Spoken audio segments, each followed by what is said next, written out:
you're going to invest in buying expensive shoes, also invest in getting them cleaned right by the professionals.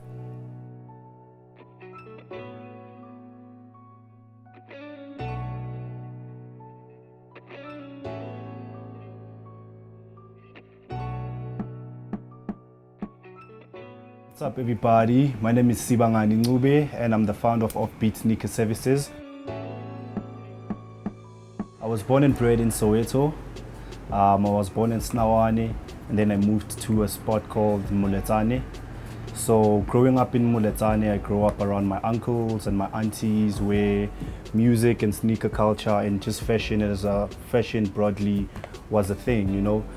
Growing up in a background where it wasn't like money, we were not really moneyed, but looking fly was a thing, you know. So just being around that environment has influenced the person that I am, how I take care of myself, and shoes being a big part of who I am, you know.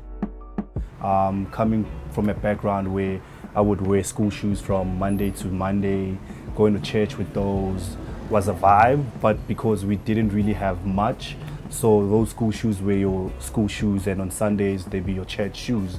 So growing up you're always aiming to do better, to have like a rotation, you know, where Monday I can rock my Nikes, on Tuesday I can rock my Reeboks.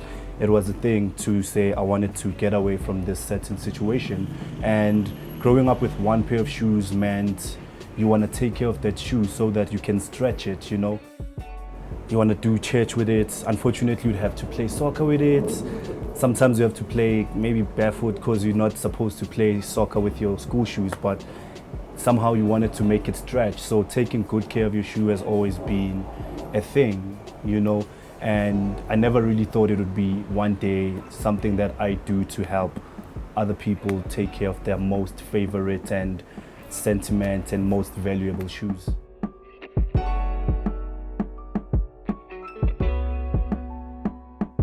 So in Soweto, sneaker cleaning has always been around, but how it was done, it was really informal, where you'd have people at their houses just having handwritten boards like Teki Wash.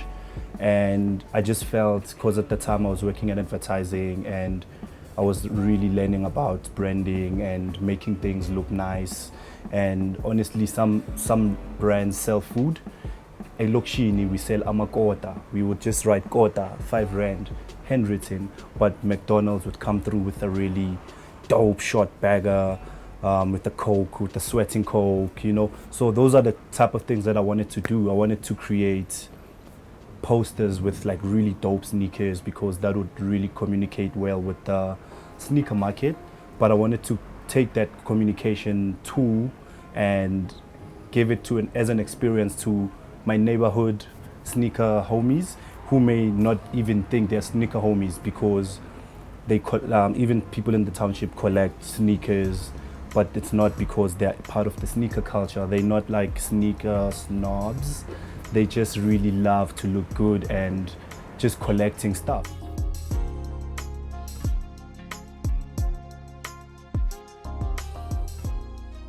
Most of my colleagues didn't really have, because I was a junior at the time. I wasn't really getting much work as my seniors. So when I started this out, my seniors were actually supportive. They were bringing their shoes at the office to the office for me to take home to actually clean with my colleagues back at the time. I would get like 30 shoes in 3 days, and that would be like there would be word out from my agency to the next agency, from me to clients. So it would really be, people weren't really clued up that you can actually pay someone to wash your shoes. It was a thing of, I'll just chuck my shoes in the machine, and unfortunately that means the life of your shoe is then it's not gonna be long. It would be like a short-lived shoe, you know. So with a service like ours, I've serviced shoes for like over 3 years from some of our customers, and their shoes still look brand new every time we work on them because of the technique. I'm actually having so much fun, having to interact with the people and also cleaning my favorite pair of sneakers and, you know, being able to be like, oh, I actually want one of those. I used to see him doing it next door, and then he came up to me like, dude, I kind of need your help. Are you game? I'm like, dude, working with my favorite sneakers. Of course I want to work for you. So that's how I became a sneaker technician. Being where we are now, it's because the reception has really been fantastic and positive from like client side of things.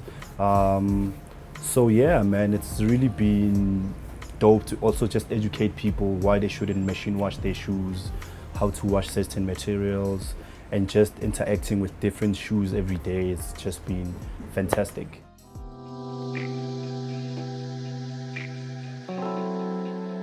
Some of my highlights within the sneaker cleaning career would be working with different brands, brands that I've actually aspired to actually work with, brands like Kiwi. I've been fortunate enough to actually do a campaign with them, with icons like Ricky Rick, may he so rest in peace. So that's just been one of my highlights, and being able to be on billboards and do campaigns that have nothing to do with sneakers, but absolutely because we stand for something as a brand, I stand for something as a brand, and featured as someone who can have a voice and actually help those brands grow as well, you know, because every brand is always trying to grow.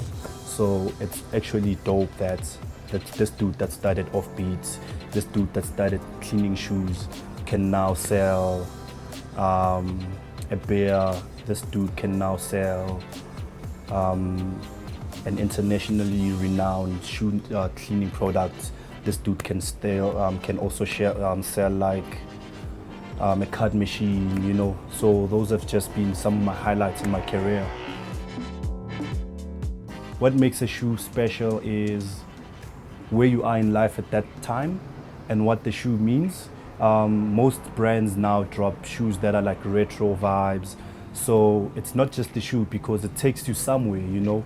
It's got that emotional sentiment where I'm rocking a Jordan 1 and my big brothers used to rock Jordan 1s when I was a kid. Or maybe I couldn't afford these shoes when I was a kid, but now I can afford them. So I look at these shoes, every time I'm in these shoes, I feel that I have come a long way. I have made it, and they're not just any shoe, you know.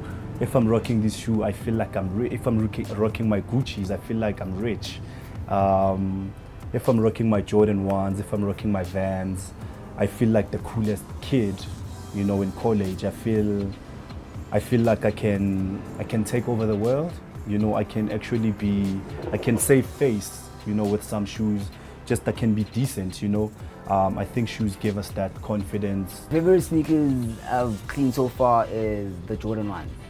Jordan 1s, usually the white ones. I enjoy cleaning white sneakers. They always make me so happy when they come out clean. What I want to do with my life is I'm going to go to school. School starts in June, so right now I'm being here for some capital, so that, you know, and I'll be able to go to school with a little bit of cash and some sales experience. The people I employ, I need them to understand that this is beyond just washing a pair of shoes. There's an engine that needs to run, which is the accounting side of things, you know. So it's more of, if Siba can start a sneaker cleaning company, it means the homies that I employ, whatever idea that they have, I need them to understand that they can also start that simple idea and create it to be something else. It could be something that goes beyond where they came from. It could be something that goes from, it could seem like an idea that is a township idea, but it could also perform on a global scale, because if you're serving a need, if you're solving a problem, then you can definitely take it to wherever you want to take it. And I think also I'm glad that I can show my homies that we can run companies that are not just hand-to-mouth companies. We can have a bank account and get paid at the end of the month. You know, we don't have to spend the money that we made on the day. So that's what I'm trying to preach to the homies that are coming after me, the homies that are coming from my neighborhood. Yeah.